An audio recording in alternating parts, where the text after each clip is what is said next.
The next chapter that is important in my development is that I started working with a small firm in Toronto, Jordan Makers. And it was a very small firm, and they were working for Phyllis Lambert to create the landscape for the public ground for the Canadian Centre for Architecture, located in Montreal. It could be anywhere else in the world, but Phyllis Lambert decided it should be in Montreal because she loves Montreal. Who is Phyllis Lambert? Phyllis Lambert is the daughter of the Bronfman family, who was the richest family at the time in America. Phyllis Lambert changed her name because she didn't want to be a Bronfman because of the association of power and money. Madame has a she always wanted to be of her own self and not being inscribed with that.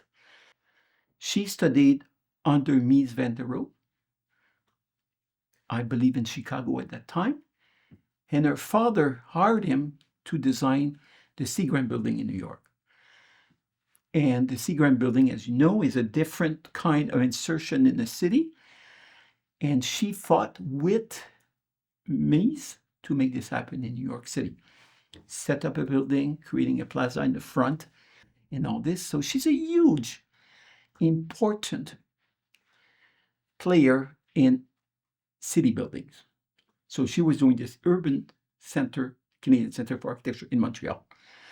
So you have to understand that this woman is quite radical. She has no patience. And if she asks a question, give me the answer. And if you don't have the answer, I would know exactly I'm going to cut your head off, right? So she's quite the personality. And you need to be equipped to do it. And I was not. That was not my best experience in my career. But working with Madame was, whoa, that was something. And the architects were Peter Rose and Melvin Charney. So in terms of landscape architecture, we didn't have much to do because Peter was deciding everything. And he was designing everything. And landscape was subservient to architecture. And Melvin Charney is a fantastic man. He's also not an easy cookie. And oh, that's an amazing moment. Tragic meeting. Oh, painful meeting. Drama.